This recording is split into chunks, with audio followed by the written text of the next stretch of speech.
I think we might be having a FAFO Friday. Y'all get on in here and we'll talk about it. It's been a week. I've been gone for a couple days. I'm sorry. I didn't have internet and I had to wait till I could pay for it. So I'm back online now and good to go, and been trying to catch up on all my news and stuff. And I knew that almost the entire House and the entire Senate had united and signed the deal for the petition and to release the documents for the Epstein files. And I am amazed by that and very proud of everyone that voted yes, but I don't feel like they had much of a choice. I kind of feel like we forced their hands. For everybody that, like I did, called all their Congress people and told them how you felt and what you wanted them to do.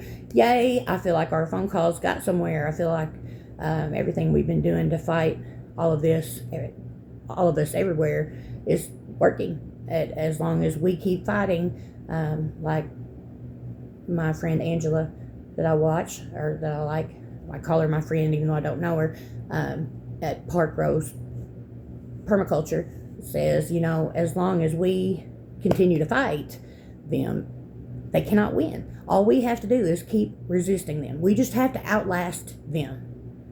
We just have to last longer than them. I'll tell you what I think, though. I think,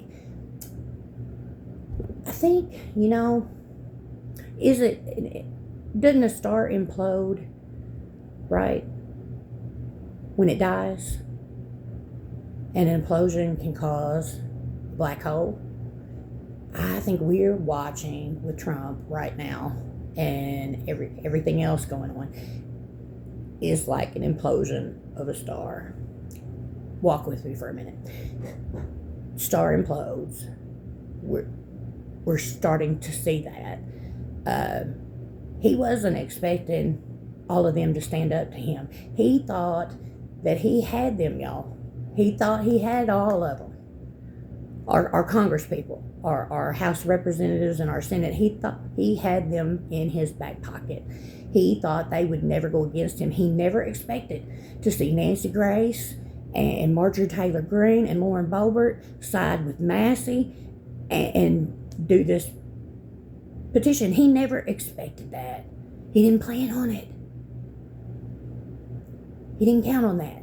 He thought he had them three in his back pocket. Probably Marjorie Taylor Greene most of all. And I'm no fan of hers, but I applaud all three of those ladies for standing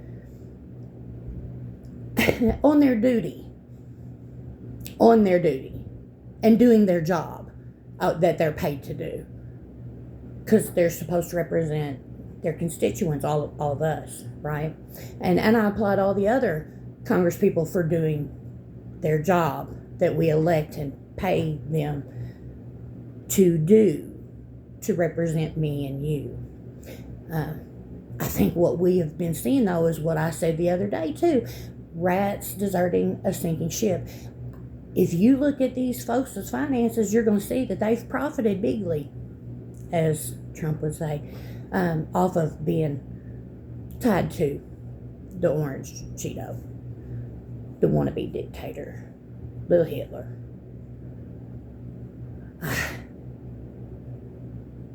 We've been watching him bring notorious killers into the White House and throw them lavish dinner parties. And we've been told to just accept that. And we're watching him berate women repeatedly, and no one's saying anything about that. Where are all the male reporters that were in the rooms for those instances and incidents? Why weren't you guys defending those women who were just doing their jobs?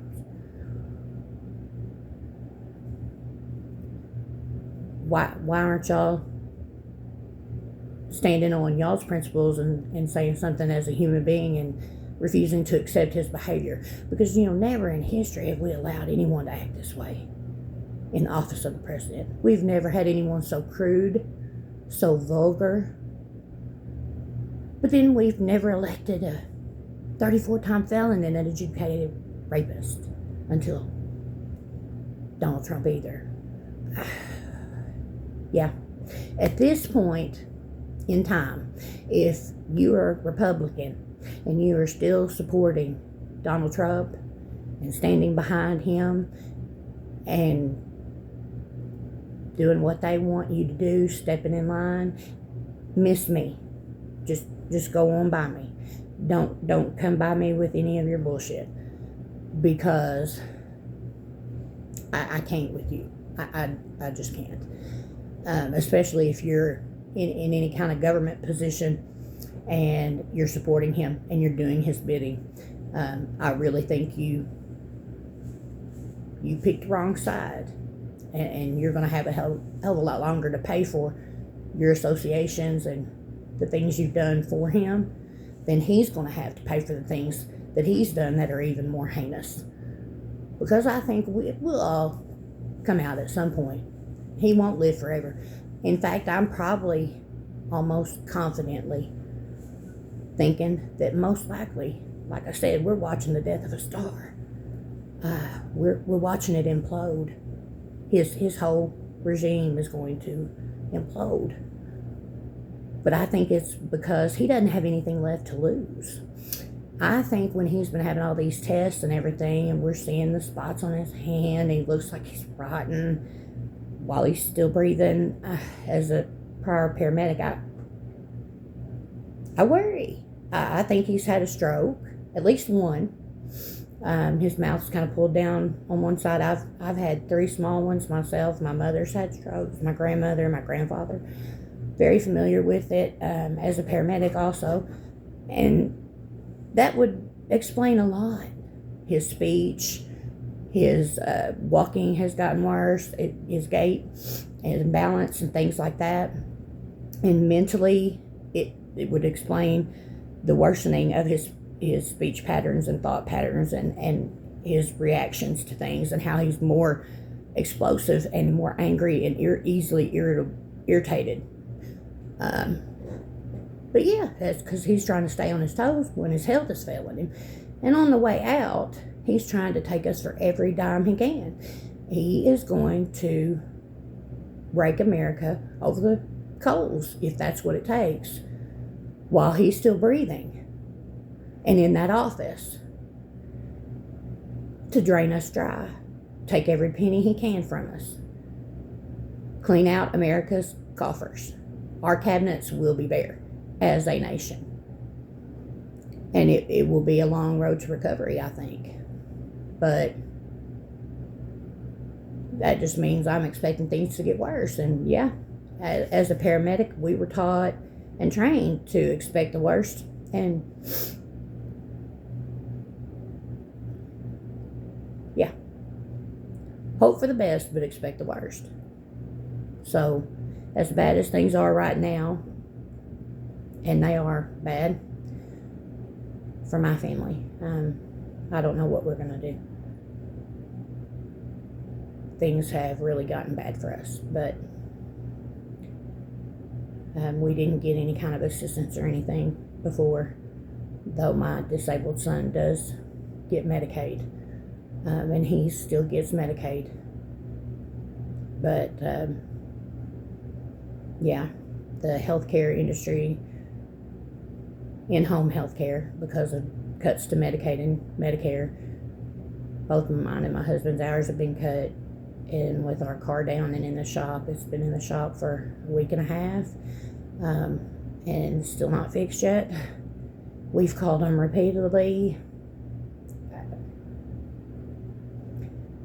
without a way to go. We haven't had a way to go to work, so we won't have another paycheck.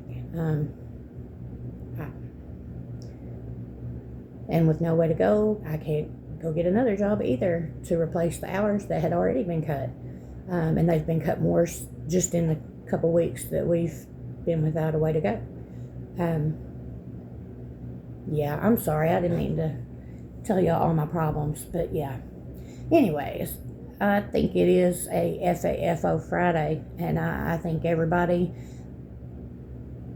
that fucks around with Trump will find out. And I think we're starting to see the results of a lot of that. What do you guys think? Anything to add? I always love to hear what y'all have to say. Thank y'all for listening. See you later. Love you. Bye.